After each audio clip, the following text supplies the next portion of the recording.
Every country on earth at the moment is reforming public education. There are two reasons for it. The first of them is economic. People are trying to work out, how do we educate our children to take their place in the economies of the 21st century? How do we do that, given that we can't anticipate what the economy will look like at the end of next week, as the recent turmoil is demonstrating? How do we do that? The second, though, is cultural. Every country on earth is trying to figure out, how do we educate our children so they have a sense of cultural identity and so that we can pass on the cultural genes of our communities while being part of the process of globalization. How do we square that circle? The problem is they're trying to meet the future by doing what they did in the past. And on the way, they're alienating millions of kids who don't see any purpose in going to school. When we went to school, we were kept there with a story, which was if you worked hard and did well and got a college degree, you would have a job. Our kids don't believe that. And they're right not to, by the way. You're better having a degree than not, but it's not a guarantee anymore. And particularly not if the route to it marginalizes most of the things that you think are important about yourself. Some people say we have to raise standards as if this is a breakthrough. You know, like, really, yes, we should. Why would you lower them? You know, I mean, I haven't come across an argument that persuades me of lowering them. But raising them, of course we should raise them. The problem is that the current system of education was designed and conceived and structured for a different age.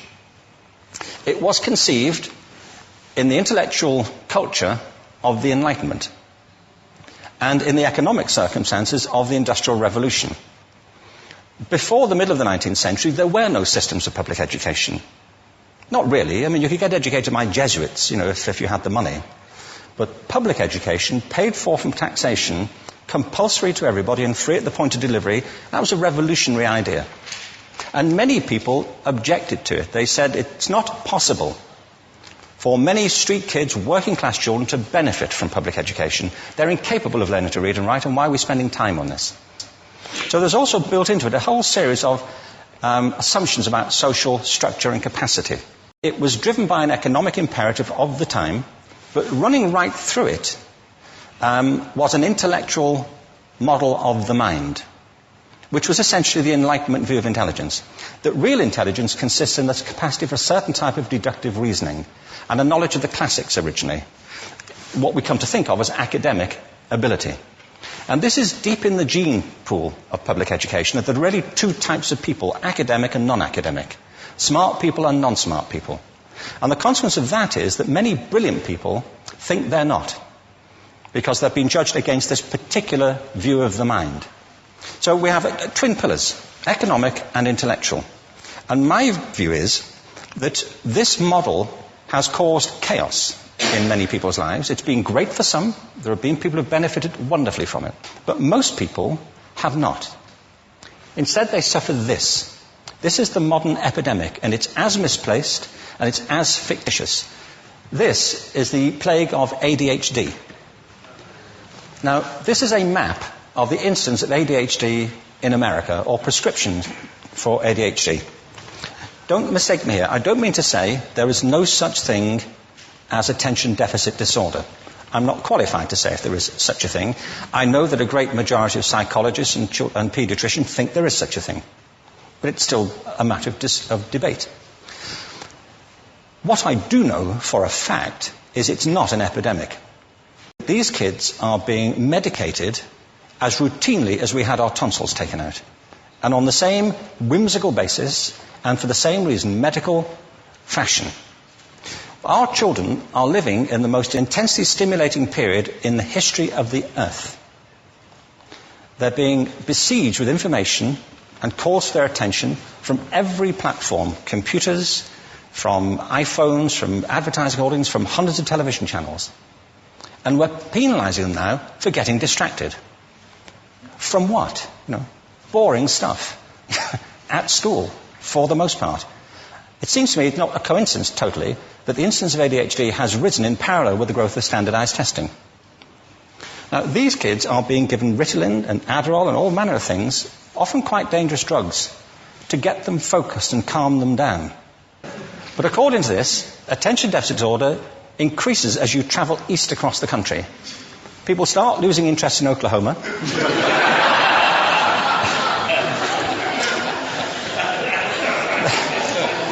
They can hardly think straight in Arkansas. And by the time they get to Washington, they've lost it completely. And there are separate reasons for that, I believe. It's a fictitious epidemic. If you think of it, the arts, and I don't say this exclusively of the arts, I think it's also true of science and of maths, but I say about the arts particularly because they are the victims of this mentality currently, particularly. The arts especially address the idea of aesthetic experience. An aesthetic experience is one in which your senses are operating at their peak, when you're present in the current moment, when you're resonating with the excitement of this thing that you're experiencing, when you are fully alive. An anesthetic is when you shut your senses off and deaden yourself to what's happening. And a lot of these drugs are that. We're getting our children through education by anesthetizing them. And I think we should be doing the exact opposite. We shouldn't be putting them asleep. We should be waking them up to what they have inside of themselves. But the model we have is this. I believe we have a system of education that is modeled on the interests of industrialism and in the image of it. I'll give you a couple of examples. Schools are still pretty much organized on factory lines, ringing bells, separate facilities, specialized into separate subjects. We still educate children by batches. We put them through the system by age group. Why do we do that? Why is there this assumption that the most important thing kids have in common is how old they are? It's like the most important thing about them is their date of manufacture. You know what I mean? Well, I know kids who are much better than other kids at the same age in different disciplines, or at different times of the day, or better in smaller groups than in large groups, or sometimes they want to be on their own. If you're interested in the model of learning, you don't start from this production line mentality. It's essentially about conformity, and increasingly it's about that as you look at the growth of standardized testing and standardized curricula. And it's about standardization. I believe we've got to go in the exact opposite direction. That's what I mean about changing the paradigm. There was a great study done recently of divergent thinking. It was published a couple of years ago. Divergent thinking isn't the same thing as creativity. I define creativity as the process of having original ideas that have value. Divergent thinking isn't a synonym, but it's an essential capacity for creativity. It's the ability to see lots of possible answers to a question, lots of possible ways of interpreting a question, to think what Edward de Bono would probably call laterally, to think not just in linear or convergent ways, to see multiple answers, not one. So, there are tests for this. One kind of cod example would be, people might be asked to say, how many uses can you think of for a paperclip? One of those routine questions. Most people might come up with 10 or 15. People who are good at this might come up with 200. And they do that by saying, well, could the paperclip be 200 foot tall and be made out of foam rubber? Does it have to be a paperclip as we know it, Jim? Now, there are tests for this, and they gave them to 1,500 people. This is in a book called Breakpoint and Beyond. And on the protocol of the test, if you scored above a certain level, you'd be considered to be a genius at divergent thinking. Okay? So my question to you is, what percentage of the people tested, of the 1,500, scored at genius level for divergent thinking? Now, you need to know one more thing about them. These were kindergarten children. So what do you think? What percentage at genius level? 80. 80, okay. 98%. Now, the thing about this was it was a longitudinal study.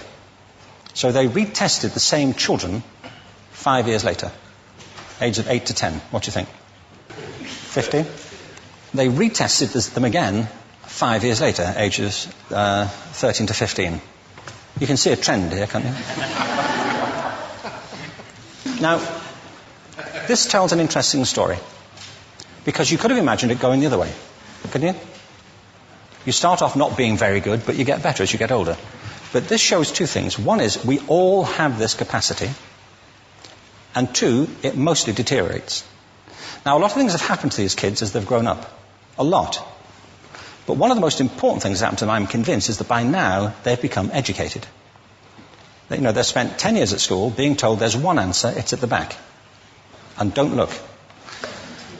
And don't copy, because that's cheating. I mean, outside schools, that's called collaboration, but inside schools. Now, this isn't because teachers want it this way, it's just because it happens that way. It's because it's in the gene pool of education. We have to think differently about human capacity. We have to get over this old conception of academic, non-academic, abstract, theoretical, vocational, and see it for what it is, a myth. Secondly, we have to recognize that most great learning happens in groups, that collaboration is the stuff of growth. If we atomize people and separate them and judge them separately, we form a kind of disjunction between them and their natural learning environment. And thirdly, it's crucially about the culture of our institutions, the habits of the institution and the habitats that they occupy.